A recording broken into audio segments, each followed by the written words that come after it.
simpul-simpul jamaah yang ada di Bangladesh. Bapak Ibu, Islam mengajarkan kepada kita bukan saja membentuk pribadi yang baik, tapi juga mengajarkan untuk membentuk masyarakat yang baik. Pribadi yang baik itu sering disebut sebagai kesalehan individu, sementara masyarakat yang baik itu sering disebut sebagai kesalehan sosial. Idealnya atau yang seharusnya terjadi adalah kesalehan individu itu harus mampu melahirkan kesalehan sosial. Tetapi fakta atau kenyataan yang sering kita jumpai, kesalehan individu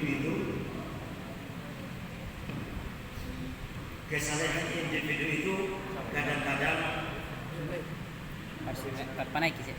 Itu melihat ya. Oke. Kesalehan individu itu belum melahirkan kesalehan sosial. Kalau ada orang telah melakukan puasa di bulan suci Ramadan, tetapi ia suka melakukan kebohongan terhadap publik, itu berarti ia baru memiliki kesalehan individu, belum memiliki kesalehan sosial. Kalau ada orang telah menunaikan ibadah haji dan umroh, tapi suka melakukan penipuan terhadap orang banyak, itu pertanda ia baru memiliki kesalehan individu, belum memiliki kesalehan sosial. Sehingga ada anekdot orang naik haji melontar jamrah di Mina, pada saat ia lempar batunya kembali, dan di batunya lagi ada tulisan sesama setan dilarang saling melempar. Kalau ada orang seperti disampaikan oleh Pak Ketua BDM tadi, telah melaksanakan sholat 5 kali sehari semalam, tetapi menghardik anak yatim dan tidak menyantuni fakir miskin, itu berarti ia baru memiliki kesalehan individu, belum memiliki kesalehan sosial. Padahal Al-Quran mengajarkan, "Ara'aital ladzi yukadzibu bid-din, fadzalika alladzi yad'u al-yatim wa la yahuddu 'ala ta'amil miskin." Tahukah kamu siapa mereka yang mendustakan agama? Yaitu mereka yang menghardik anak yatim dan tidak menyantuni fakir miskin. Jadi orang yang tidak memiliki kesalehan sosial oleh Al-Quran disebut sebagai orang yang mendustakan agama, puasanya dusta, hajinya dusta, umrahnya dusta, bahkan sholatnya dusta. Kenapa? Karena mereka tidak memiliki kesalehan sosial. Salah satu implementasi dari kesalehan sosial itu adalah membangun masyarakat yang baik. Dalam Al-Quran, masyarakat yang baik dikenal dengan istilah khairul ummah atau umat yang terbaik.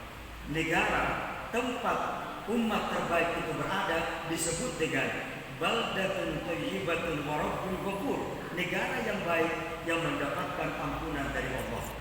Inilah yang dipraktikkan oleh Rasulullah SAW dengan membangun sebuah masyarakat yang disebut dengan masyarakat Madani. Madani jelas berasal dari bahasa Arab, dari kata tamaddun, artinya peradaban. Dalam bahasa Inggris dikenal dengan kata civilization, juga berarti peradaban. Sehingga ada yang menyamakan antara masyarakat Madani dengan civil society. Jadi boleh disebut dengan masyarakat berperadaban, boleh disebut masyarakat Madani, boleh disebut sebagai civil society. Muhammadiyah menyebutnya masyarakat berkemajuan. Rasulullah SAW diutus untuk mengubah masyarakat jahiliyah yang biadab menjadi masyarakat Madani yang berperadaban, yang berakhlak, yang berkemajuan. Rasulullah SAW bersabda, "Innama bu'istu liutammima makarimal akhlak." Sesungguhnya aku diutus tidak lain adalah untuk menyempurnakan kemuliaan akhlak. Jadi masyarakat yang berakhlak itulah masyarakat Madani. Masyarakat yang tidak berakhlak itulah masyarakat jahiliyah. Masyarakat yang taat hukum itulah masyarakat Madani. Masyarakat yang tidak taat hukum itulah masyarakat jahiliyah. Masyarakat yang tertib berlalu lintas, itulah masyarakat madani. Masyarakat yang semrawut berlalu lintas, itulah masyarakat jahiliyah. Masyarakat yang buang sampah pada tempatnya, itulah masyarakat madani. Masyarakat yang buang sampah sembarangan, itulah masyarakat jahiliyah. Saya ingin menyampaikan sebuah hasil riset dari Ma'arif Institute. Disebut Ma'arif Institute karena memang didirikan oleh mantan Ketua Umum PP Muhammadiyah, Buya Ahmad Safi Ma'arif. Ma'arif Institute melakukan riset penelitian terhadap kota-kota Islami di dunia. Saya mau sampaikan pada kesempatan ini, tapi janjian jangan marah-marah. Janji tidak marah-marah. Tidak tidak? Tidak. Ya. Ini warga Muhammadiyah semua saya hadapi luar biasa, alhamdulillah. Jadi ceramahnya dikasih naik sedikit kada levelnya, kasih berkemajuan, kasih naik. Ya. Supaya pulang tidak hanya sekedar bawa ketawa tapi bawa ilmu. Jadi perlu sistematika ilmiah. Ya. Gaspol ke. Gaspol. Ya, kalau stiker saya jangan kasih lombe. Ma'arif Institute melakukan riset atau penelitian terhadap kota-kota Islami di dunia dengan menggunakan indikator kesalehan sosial. Ketika hasil penelitiannya dipublikasikan, banyak sekali orang yang tersinggung dan marah-marah karena hasil penelitiannya membuktikan bahwa ternyata kota-kota Islami di dunia dilihat dari indikator kesalehan sosial itu ranking pertama sampai ranking ketiga justru ditempati oleh kota-kota yang berada pada negara-negara yang mayoritas penduduknya menganut agama non-Islam. Masyarakat Jepang, mayoritas penduduknya menganut agama Shinto, mereka menyembah matahari. Tetapi perilaku masyarakat Jepang itu selalu bisa antri dengan teratur pada fasilitas-fasilitas umum, menerapkan budaya antri. Maka dapat kita katakan masyarakat Jepang keyakinannya non-Islam tetapi perilakunya madani. Masyarakat New Zealand mayoritas penduduknya menganut agama non-Islam tetapi mereka bisa tertib berlalu lintas, mentaati rambu-rambu di jalan raya sehingga dapat kita katakan masyarakat New Zealand keyakinannya non-Islam tetapi perilakunya madani.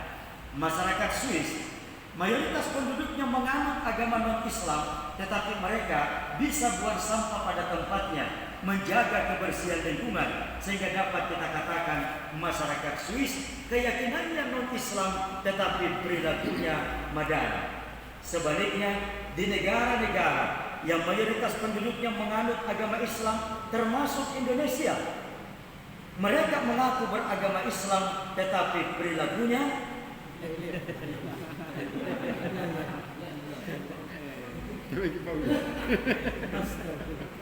Ya gaspol tahu gaspol. Bapak Ibu saja yang teruskan kalimat saya. Tetapi maju mundurnya Indonesia, maju mundurnya umat Islam di Indonesia itu akan memberikan kredit dan diskredit terhadap Muhammadiyah. Jadi Muhammadiyah turut bertanggung jawab terhadap negara ini. Karena itu kemajuan bangsa ini akan berdampak terhadap juga Muhammadiyah, akan memberikan kredit dan diskredit terhadap umat Islam sebagai umat mayoritas. Bapak Ibu saja yang teruskan kalimat saya. Sehingga ada seorang pemikir Islam terkemuka yang ada kaitannya dengan awal mula berdirinya Muhammadiyah. Seorang pemikir Islam terkemuka, Syekh Muhammad Abduh, mengeluarkan sebuah ungkapan yang sangat terkenal, menggemparkan seluruh dunia, al-Islamu mahjubun bil muslimin. Keindahan Islam itu tertutupi oleh orang-orang Islam sendiri. Kita tidak perlu marah dengan hasil penelitian itu, karena indikatornya adalah indikator kesalehan sosial, bukan kesalehan individu. Kalau kesalehan individu itu sholat, puasa, zakat, haji, itu kesalehan individu. Kalau kesalehan sosial, indikatornya adalah persaudaraan, ketertiban, keteraturan, kebersihan lingkungan, dan nilai-nilai kemanusiaan lainnya. Sehingga Cak Dr. Khalis Majid almarhum, saya ulang tadi bahwa kemajuan dan kemunduran Indonesia akan memberikan kredit dan diskredit terhadap umat Islam. Karena itu Muhammadiyah turut bertanggung jawab untuk betul-betul mengembangkan Islam berkemajuan. Islam berkemajuan, maka tentu salah satu pilarnya adalah membangun masyarakat madani. Apa indikator ciri-ciri masyarakat madani itu? Di waktu yang terbatas akan saya coba paparkan. Saya tidak tahu apakah waktunya cukup atau tidak, karena banyak sekali indikatornya. Ciri masyarakat madani yang pertama itu masyarakatnya beriman dan bertakwa. Kalau kita membangun rumah tentu punya fondasi, ya kan? Kira-kira kalau tidak ada fondasi rumah apa yang terjadi? Roboh. Kalau rumah itu fondasinya apa? Batu, semen, besi. Begitu juga kalau kita membangun masyarakat madani, kita juga memerlukan fondasi. Tapi fondasinya bukan batu, bukan semen, bukan besi. Untuk membangun masyarakat madani, fondasinya adalah iman dan takwa. Allah berfirman di dalam Al-Quran, surah Al-A'raf ayat 96, walau anna ahlal qura amanu wattaqaw lafatahna alaihim barakatin minas samai wal ardh walakin kadzabu fahatnahum bima kanu yaksibun. Sekiranya penduduk negeri-negeri itu beriman dan bertakwa, maka pastilah kami, kata Allah, akan mengeluarkan berkat dari langit dan bumi. Tetapi mereka mendustakan ayat-ayat kami, maka kami siksa mereka akibat dari apa yang telah mereka lakukan. Kalau masyarakatnya beriman dan bertakwa, Allah akan turunkan berkah langit dari langit dan bumi. Tadi subuh saya ceramah di Masjid Raya dengan tema arti kebahagiaan. Salah satu saya sampaikan bahwa banyak sekali orang sekarang ini akidahnya perlu diluruskan, pemahamannya keliru. Di antaranya ada suami yang punya pemahaman keliru, katanya rezeki Allah itu tergantung posisi tidur istri. Kalau posisi tidur istri menghadap ke kanan, maka keluar rumah suami harus belok kanan karena rezeki ada di kanan.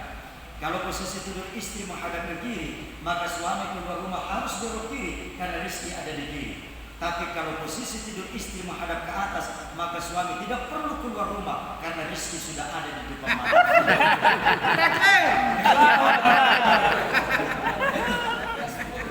Itu pemahaman yang keliru, perlu diluruskan.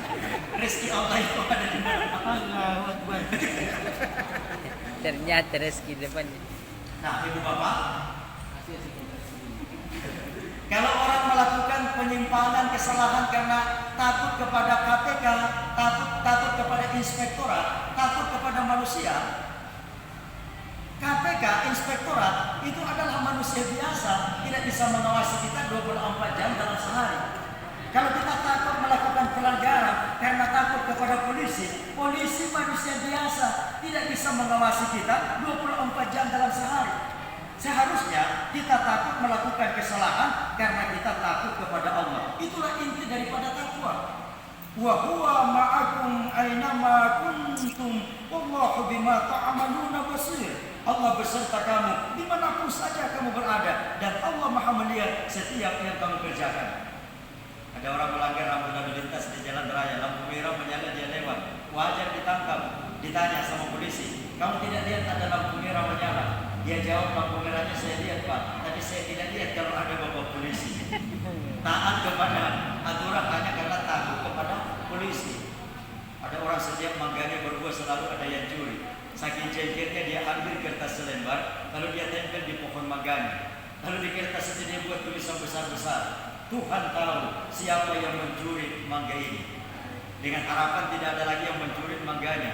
Keesokan harinya dia datang, ternyata mangganya tetap dicuri. Tulisannya sudah ada tambahannya lagi, Tuhan tahu siapa yang mencuri mangga ini, tapi Tuhan tidak akan bilang siapa-siapa. Untuk membangun masyarakat madani, fondasinya adalah iman dan takwa. Yang kedua, ciri masyarakat madani itu, saya coba percepat, yaitu masyarakatnya menjaga persaudaraan. Ternyata ibu bapak, masyarakat madani yang dibangun oleh Rasul itu plural, beragam dari segi suku bangsa. Sangat terkenal, ada sahabat Rasul disebut dengan kaum Muhajirin. Siapa mereka? Orang-orang Islam yang hijrah dari Mekah ke Yathrib, sekarang bernama Madinah. Ada kaum Ansor, siapa mereka? Orang-orang Islam penduduk asli Madinah. Ada sahabat Rasul bernama Bilal bin Rabah. Kenal Bilal? Kenal di mana? Bilal bin Rabah tukang azan itu ternyata dari suku bangsa Habasyah. Apa itu Habasyah? Sekarang bernama Ethiopia. Makanya kulitnya berwarna hitam. Salah satu perang yang terkenal dalam Islam adalah perang Khandaq atau perang Parit.